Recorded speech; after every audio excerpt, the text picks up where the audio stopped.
Ada beberapa fitur dari YouTube yang sampai saat ini menurut saya teman-teman masih berguna sekali, masih membantu sekali dalam mendukung konten kalian untuk mendapatkan rekomendasi algoritma YouTube.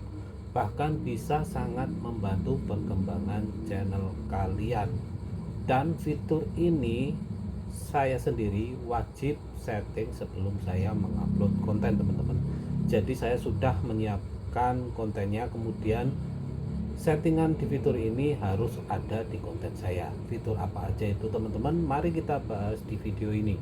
Menurut saya fitur yang berguna untuk konten dan perkembangan channel adalah fitur yang mendukung sebuah konten untuk ditonton terus oleh penggunanya atau penontonnya teman-teman.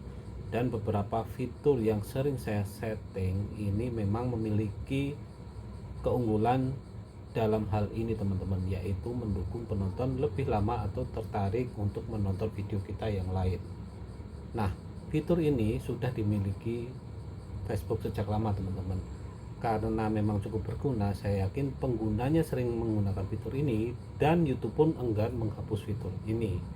Bahkan beberapa fitur yang tidak berguna seringkali diubah-ubah bahkan dihilangkan oleh YouTube. Tetapi fitur-fitur ini masih ada di YouTube karena memang sangat berguna sekali dalam mendukung konten kalian bahkan perkembangan channel kalian. Yang pertama, fitur ini terdapat di video panjang teman-teman, namanya iCard.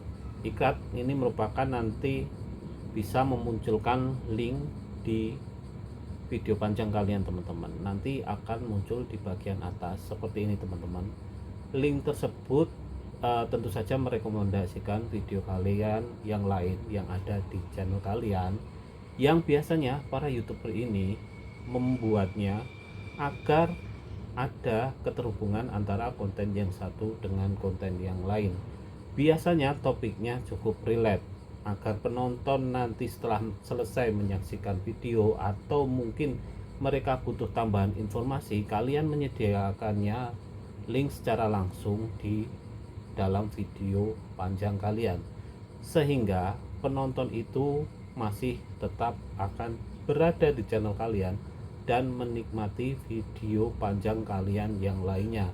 Tentunya informasi di video panjang yang satu dengan yang lainnya itu saling terhubung dan saling melengkapi teman-teman, sehingga mereka bisa mendapatkan, mereka ini konten kreator ya, sehingga mereka bisa mendapatkan keuntungan dari hal ini ya, yaitu penonton tetap stay di channel kalian dan kalian akan mendapatkan views. Dan kalau mereka menonton lebih lama, tentu saja kalian bakal mendapatkan jam tayang. Dan jika beruntung, kalian juga akan bisa memperbaiki retensi di video kalian yang lain, karena video yang satu dengan yang lainnya akan saling keterkaitan. Lalu fitur yang kedua masih berada di bagian video panjang teman-teman.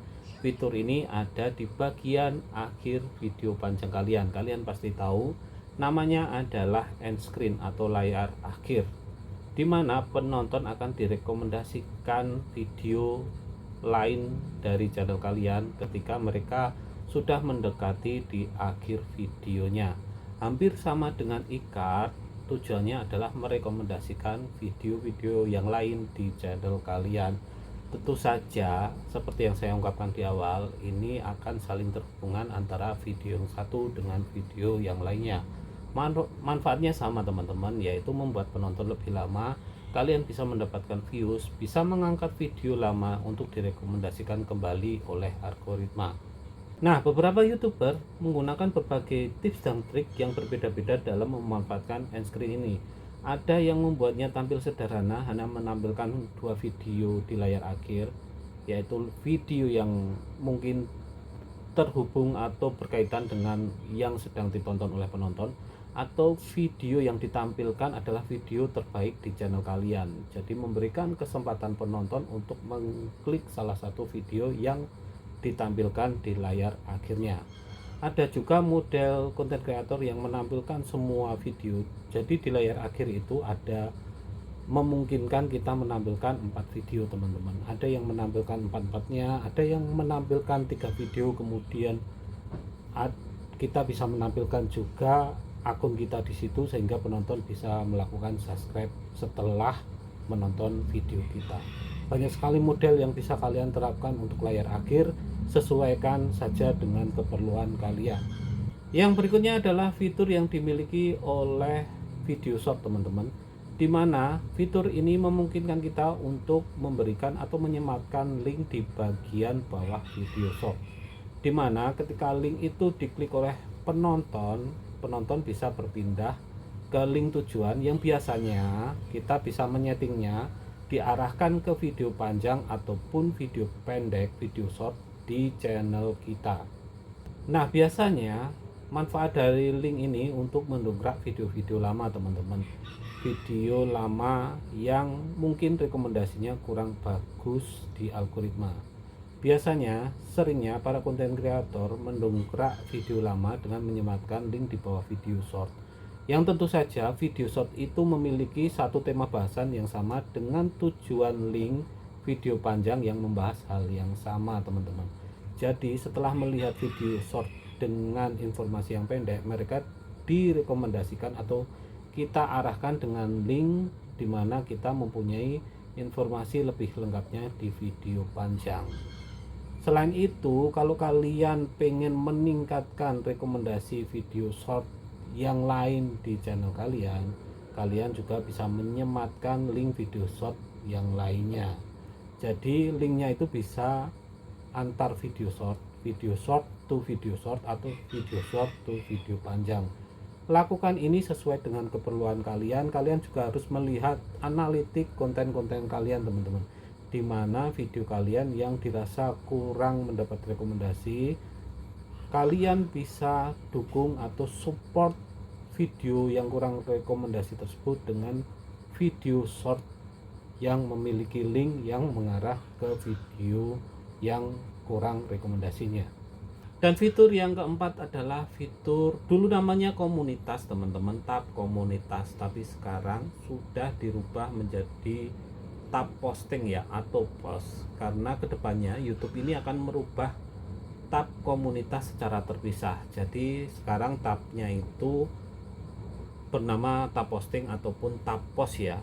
Nah, komunitas sendiri ini nanti akan dibuatkan fitur yang baru. Kenapa dipisah? Karena tab komunitas ini nantinya dipisah menjadi komunitas sendiri, di mana ini seperti grup Facebook ya teman-teman. Dulu kan tab komunitas hanya kita pemilik channel bisa posting.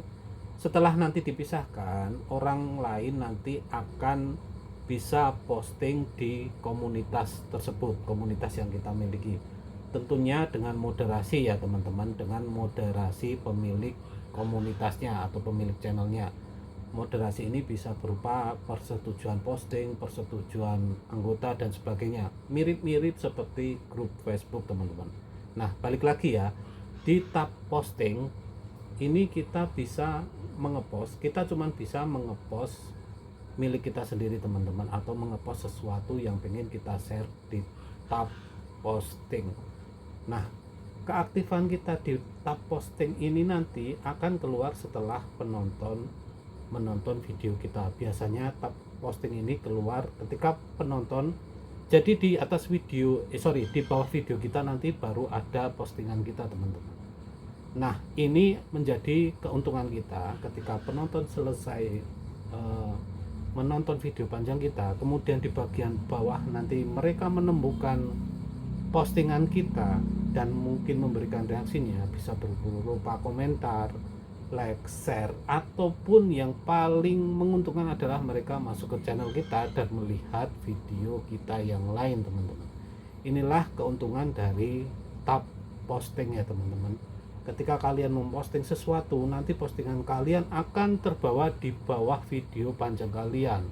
Jadi ketika mereka masuk dari video panjang, setelah mereka menikmati video panjang, di bagian bawah itu rekomendasinya adalah tab posting yang muncul teman-teman, yang memungkinkan penonton kembali lagi ke channel kita.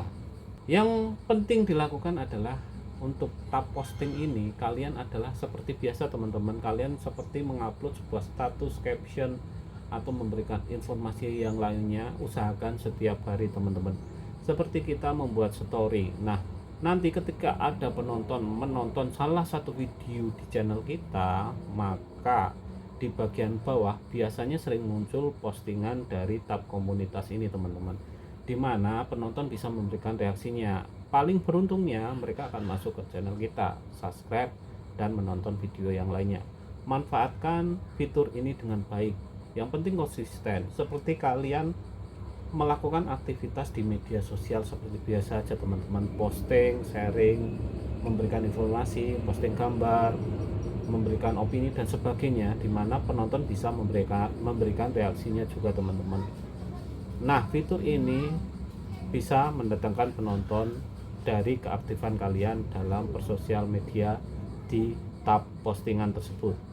Fitur selanjutnya adalah fitur cover atau sampul video short. Jadi kita bisa mengganti sampul atau cover video short itu sebelum mengupload video short. Setelah kita upload, kita tidak bisa mengganti cover tersebut teman-teman.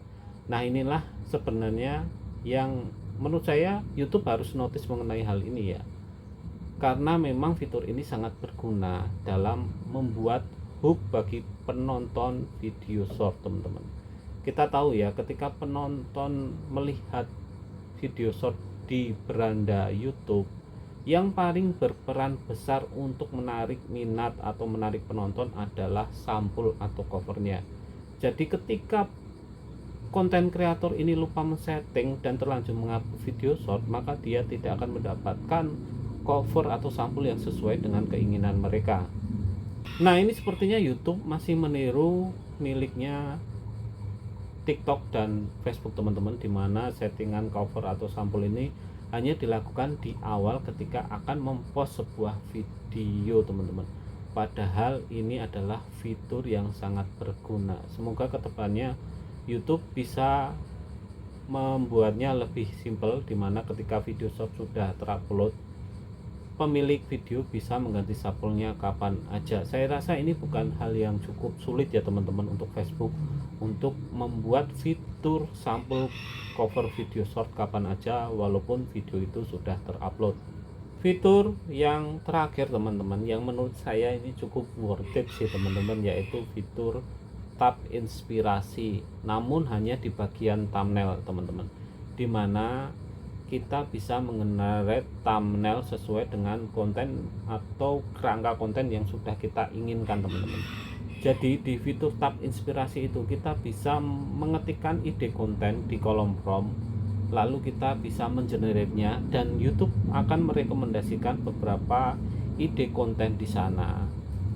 Di setiap ide konten itu terdapat kerangka, judul, dan thumbnail teman-teman. Jadi YouTube bisa mengenerate thumbnailnya. Cuman masalahnya thumbnail yang mereka generate adalah thumbnail yang biasa.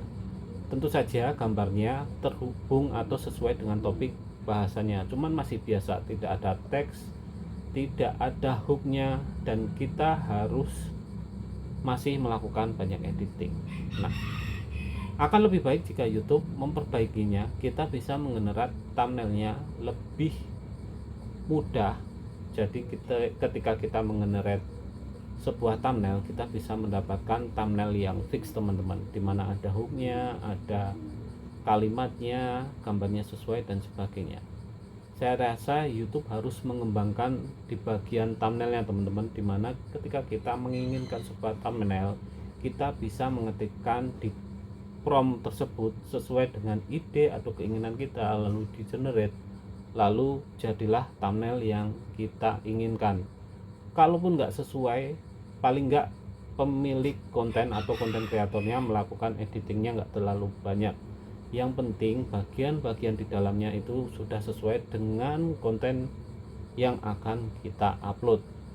Nah, itu tadi ya teman-teman, beberapa fitur yang menurut saya wajib kalian setting dulu untuk konten kalian, sehingga kalian bakal mendapatkan rekomendasi yang bagus. Yang terakhir tadi terkait thumbnail, itu cuma tambahan aja teman-teman, karena Saya yakin banyak konten kreator lebih percaya dengan thumbnail hasilnya sendiri teman-teman, tidak hasil dari generate AI ataupun konten-konten yang lainnya. Kalian pasti kurang merasa puas dengan thumbnail yang mereka generate, kalian masih perlu menambahi. Gitu ya teman-teman, semoga bermanfaat. Jangan lupa untuk dukung channel ini terus dengan cara subscribe, like, share, dan komen.